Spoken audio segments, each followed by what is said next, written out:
So, welcome to Brand X Reviews. Now, for this one, we're going to be talking again about Sound of Freedom. This is more of a review of the film. We've done a few videos before. We only got to see this film in the last week or so when it released in the UK. Now, for context, my co-reviewer John, he's talked about this quite openly. He's a survivor of abuse. Happened to him when he was a lot younger. This was back in the 90s. Now, he does talk a little bit about this, so I thought I'd give you a bit of a forewarning here anyway. Obviously, the subject matter of the movie Sound of Freedom kind of delves into this without being exploitative, and that's what we're doing here. We're certainly being very tactical in the kind of language that we use. We know the kind of stuff that goes on, but the point of this video isn't really to get too deep into that. But John does cover it here when he's talking, and he has been quite open about this in the past. He talked about it on Look North at least once or twice from memory back in 2018. In fact, here's a quick clip. Through what I've been through, I turned very insular. I turned to self-harm. I was a different person completely. My family didn't understand what was going on. It's only in the last 3 years that they've fully understood what's happened to me. Longbottom lived at a farm in Keighley and would take victims to remote locations to abuse them. His offending started in 1968, and despite at least 2 young victims going to the police, his abusing behaviour continued for 40 years. So for a bit of context, we have background in this, and obviously seeing this film meant something to us that maybe it wouldn't from a personal point of view for a lot of other people. So that's kind of the angle that we're coming at this from, in part anyway. So I would say I hope you enjoy this video, but it's not really that kind of video, but we are doing a film review nevertheless, so here it is. So, did a video last week, a couple of videos talking about Sound of Freedom, cinema, which we'd kind of predicted, and then we went to watch it again on the Friday more successfully without the cinema cancelling the showing. And I did my review, so you can say what you think on this one more than me. So yeah, I was kind of how to phrase this. I was deeply absorbed into it because I've got a different perspective to what you have about that film through virtue of the past that I've lived. Now, the first thing that you sort of notice in those is you notice that when there's anything like that going on, you know what is going to happen. And it was clear by the rating of the film, it wasn't going to go anywhere near anything what you would class as anything debauchery. Yeah, it wasn't going to go anywhere near that. But what I was looking for is the child actors, and I was looking at how they were reacting. And I also, when you realise that the children were going to be taken, which I don't think it's, if you followed the story, I don't think I'm overly revealing anything. I wondered how they would film the father in the film. And the immediate thing that I picked up was the sense of absolute helplessness that the father had. Utterly, it was just utterly one of, he put his trust in somebody. That trust was completely and utterly destroyed. And then I was also looking at the child actors, because when you've been through anything, there's a certain, it's kind of like you develop 1,000-yard stare when you know something that you're going to go through is going to happen without any certainty. You get 1,000-yard stare and you don't know who it is, and you will just be flinching if anybody goes near you, if anybody lays a finger on you. And they nailed that with absolute, it was kind of unnerving. I was just really took aback by it, because those children were acting absolutely impeccably, and it was something that I could absolutely relate to, sadly. And for me, the film, it was a very tough, if you look at it in thirds, the first third was incredibly tough to watch, even though you knew how the film was going to turn out. The film was incredibly tough to watch for the first third. The second, the middle, and the last third, it really, it didn't lose any focus for me. It kept the focus going. It kept, you sort of, you didn't know how this was. Although you knew the story, there was still part of you wondering, I wonder if they're going to play about with history and sort of we're not going to get the happy ending or the hopeful ending, should I say, in what happened. And they played it absolutely down the line. But I think that's credit to filmmakers that sort of that doubt was sown into me from how well executed the first third of the film was. And I did struggle watching that, but I'm so glad I have watched it. And what I would say to anybody is, I've had a couple of conversations with people online where one person said it's a film about microchipping, which I thought that's interesting. Nothing at all. And then there was somebody else who was saying it's based on agendas, and effectively, people like me are making the matter worse. So, which point I flew back with. I didn't swear. I didn't get overly animated. I just kind of explained what I was doing to sort of support people. Which this is sort of talking about a film, and unsurprisingly, I didn't hear anything back off the individual after that. But it really grates that people have determined that the film has an agenda to it when it's based on a factual operation which was done to help and rescue children. And I'm just really. For context as well, those exchanges where you were having, this was on social media, but it was on a page where you run to do with, I don't know if it's a group still, but run a page, and there were meetings and stuff, I know, at least at one point, to do with helping victims of this kind of abuse. That's correct? Yes, so I was commenting just on the back of, I think I commented on one of them on the back of an Empire post, Empire magazine, and then I'd also commented on one of the local Facebook chat groups, which for some reason all the posts got took down. Although no matter what the opinion was, nobody was being disrespectful, nobody was swearing, nobody was being antagonistic, but somebody took a decision to take a post down, which puzzled me. There has been some backlash, and I'll ask you what you think about it, but a lot of this comes from, it's the same people. I mean, I'm not into like bashing religions and so on, but this is observable that when there's a new story of, say, for example, Islamic extremists, this group of people will get upset because the news reporting puts that it was an Islamic extremist, and they get upset, not the fact that people died, but the fact that it was reported as an Islamic extremist. They would prefer the phrase just mentally ill person to be used instead. The same group of people also got upset with this film, not because of what was happening, the true story of it and so on being awful, and the fact that you're seeing this in a movie. They got upset at the fact that in the film, the main character says God's children are not for sale, and he's a Christian, the actor and the character, and that's what upset a lot of people. What do you think? Yeah, I think it's absolute shite, to be perfectly fair, and I'm sorry for sort of saying it in that way. I think if somebody has an issue with somebody using their faith to want to rescue children from something that, believe you me, and I can't say this with any other way, it is an absolutely horrific, abhorrent, and I truly hope that anybody who hasn't endured or seen or heard about this thing never has to do, because if they had to do, what you will realize is that, and I've said this for quite a while, what you are dealing with are evil individuals. There is no two ways about that. What they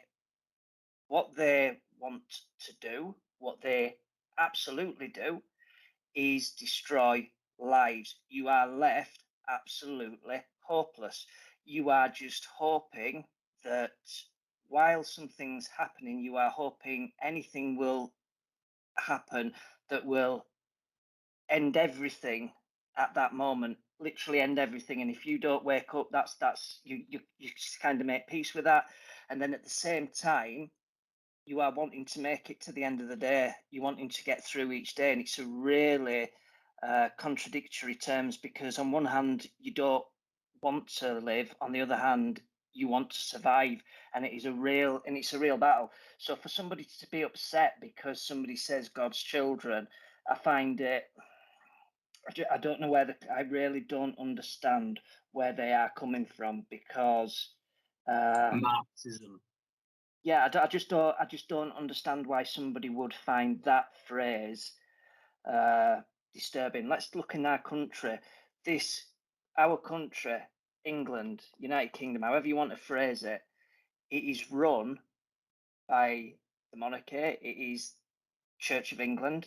You then have Catholicism, you have Islam, you have Buddhism, Judaism, you have I can't think, my blind's just gone completely blind. But the point is, there are more people who believe in God than don't believe in God. And it is the vocal minority that seems to have an issue with, how would you phrase it? It's I kind would of put it like, as it's postmodernist neo-Marxism. It's the elimination of private property rights, the family unit, and religion, and all three need to be destroyed. This is in their writings, and it's a doctrine that's been pushed on people through the universities because this movement has long marched through the institutions over the last few decades to the point where we're at now. you see, we need values. There is nothing wrong with having a value system, a belief system. If your value system is one where you live to protect, you live to love, you live to do the right thing, I can't comprehend why somebody is saying that's the wrong thing. Let's be absolutely clear about this. If somebody is carrying out something where they are destroying lives, ending lives, that's nothing to do with any religion. That is fundamentally an evil individual carrying out an evil act. Yeah, and how people deal with that in a lot of ways when they're exposed to a lot of this evil is to embrace religion, because you do learn that there is a thing as good and evil. It becomes tangible, and where you go with that, in a lot of cases, a lot of people will turn to religion. You can either agree with that or not, but obviously I've not been in that boat myself. You've been kind of close to it than I have. But it's one of those things, and obviously if you've got a group of people that are opposed to religion and they believe that the power of the state is something to be worshipped as an alternate to religion, well, a film like this is going to really upset them. Yeah, and it's the fact that what I can't get over is I'm hearing that it's QAnon, it's right ring, it's blah, blah, blah, blah, blah, microchipping. Let's be absolutely clear, the film is based on an operation from 2014. The film was written in 2015. It would have been filmed 2016, 2017. It would have been released in 2018 had Fox not been taken over by Disney. People have going saying that it's only recently, and people they've had to have producers. Basically, they were saying that people have had to pay to be a producer. They've completely misunderstood that people paid to crowdfund the film out of Disney. Yeah, and exactly. Angel Studios have been able to now pay every single person back, which is kind of incredible, because I've never heard of a company doing anything like that. They've taken money off people and now we're going to give you it back. Yeah, and as I was saying in a previous video, it's a fairly common thing that when a project is crowdfunded, that people that have put money towards it will, there's incentives for them, they'll get the name in the credits. Like I said, I've done that myself a few times. I think I showed these last time, didn't I? These documentaries, In Search of Tomorrow, In Search of Darkness, Last Action Heroes. Good documentaries, really long as well, like 5-hour long documentaries. And I put money towards it. You get a Blu-ray copy, you get your name in the credits. Nothing sinister about it. So people are trying to say people are paying to become a producer for this film and attributing some kind of dodgy, scheme to that. Then it's really not how that works. No, it is really what I think my take home from this would be, how can people have an issue in bringing awareness to a $150 billion a year industry? I cannot get my head round why that is an issue. People need to be aware that slavery is at, there are more people involved in slavery now than at any other time in history, and that includes when slavery was legal. That is a truly frightening statistic, and people will say that's not true. It's quite clearly out there. These are not things that we're just sort of making up off the top of our heads. Because I know you and I, when we start to discuss things, we'll hear things, and we both go and do his own readings on it. I've seen us do this, and then we'll come back and have a conversation sometime later without realizing the other one's been looking into it, and it's frightening. It's truly frightening that children are being allowed to disappear and being allowed to be taken into, and they've been quite open about it, haven't they? The pretty much the location that most of these children from Latin America are going is through into the United States of America, and they just disappear. They are disappearing. So, for example, children are going through, they'd be given a piece of paper with a name and a number on. When they get through the border, somebody will ring this name and a number. Somebody's coming down. That's it. The child's disappeared. If you're lucky, the child's gone to a good home, and that's disturbing me no end. And you can see why there would be incentives to have any politician that, for example, opposes open borders in the US. There would be, a lot of, let's just say, very well financially backed powers would do everything that they could to undermine the election, for example, of such a politician. It's not a stretch of the imagination to see how that might work. And that's just when you're sat in a dark room and think, oh, that's what it must be. When you actually look at it, you tend to find that, there's a lot of breadcrumb trails there that really do indicate that that is the case. It's sad. It is very, very sad. And other than bringing awareness to something, I don't know how other than doing that, I don't know how you start the process of eradication. Yeah, well, Mel Gibson put it, awareness. Yep. Which is why a lot of people who don't want it eradicated, trying to stop awareness, trying to stop this film. Yep. And the real kind of head blag comes when you're questioning, are these people doing it knowingly? Because I know people, we had a conversation about this last week, somebody close to me, although they wouldn't say it to my face, really wasn't happy about this film. And it's kind of hard to imagine that this person actually knows how things work and is that way incentive inclined. Yep. It's more a case of this person's been brainwashed for reasons that they don't even understand. That's the thing. If you have had the misfortune of being in any way a part of this, you want as many people as possible to know about it. So, I think the louder that people become, the harder it is for this thing to sort of continue.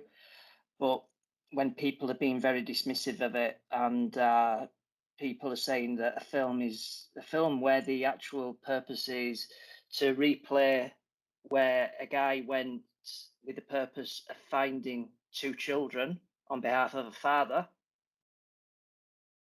can play any sort of agenda into that is beyond me. It's it's utterly beyond me. I just can't comprehend it, because I've gone backwards and forwards on it. Fair enough, the script won't reflect the conversations, because that's where they take creative, what's the term? Creative artistic liberties. Artistic liberties. But the fact is, the story follows, and that because you've got news footage interspersed at the very end of it, which kind of shows. Yeah. And that's sort of like really hit home, didn't it? Where we were watching stuff, and then it's like, my goodness, they actually got that set absolutely nailed on. Yeah, and it's done honestly as well. For example, the bit at the border where they catch the guy who was keeping hold of the little boy, that exact spot where they filmed that is the exact spot where that actually happened when that case took place. So they make it obvious that there is a message here. What the difference between this message and the message that we sometimes talk about with all of the culture war stuff inserted into movies like Star Wars and Marvel films and all that kind of thing. this film is made for that purpose. That's the reason why this film exists, is to put the message out there about awareness of trafficking. It's made very clear that that is the case from the beginning, middle, and end of it. The whole promotion said that. They didn't just take a pre-existing franchise with a pre-existing fan base that has no connection to trafficking and that message about that, and just buy that franchise. Like, say, Barbie 2. We know this was a big successful movie. Let's have Angel Studios buy the rights to Barbie, and in the Barbie sequel that will probably come out in, like, say, 2026, we're going to have it about trafficking.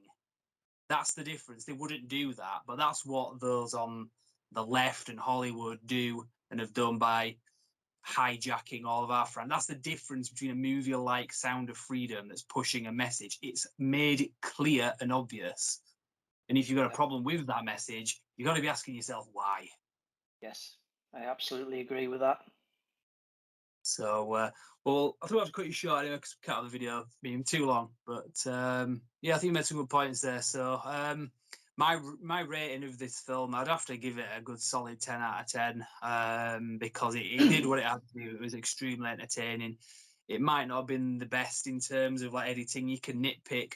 All the other films that I would give a 10 out of 10 rating to, whether it's films like Alien or Taxi Driver or anything like that, they all have issues. They all have editing issues and so on and so forth. But they're just really great movies, and this to me is the film of the year that I've really enjoyed. And the other thing to remember is when we're looking at this film, don't forget that the film had a budget, including advertising, including everything, 14.5 million. So we are not talking. So you've got a good point there about the editing aspects. But when you have a budget like that and you are going up against films, Indiana Jones, Barbie, Oppenheimer, that sort of thing, it's going to be, things will show, it will look a little bit creaky, but you've got to put it into context. And I agree with you there. I think it is absolutely flawless as far as the film goes. So unfortunately, the video stream ended abruptly shortly after that due to technical issues, but I think we kind of made our point anyway. Great movie, definitely worth a watch, worth supporting in cinemas as well. Obviously, there's been some negative things that have been said, but I think the position of those, most of those making the negative comments about this film is pretty much compromised and reprehensible. So we'll leave it at that anyway. Maybe we'll talk a bit more about the film if there's any sequel news or anything else, any other developments. But for now, Brand X Reviews, you can like the video, you can subscribe to the channel, and we'll see you next time. Thank you very much.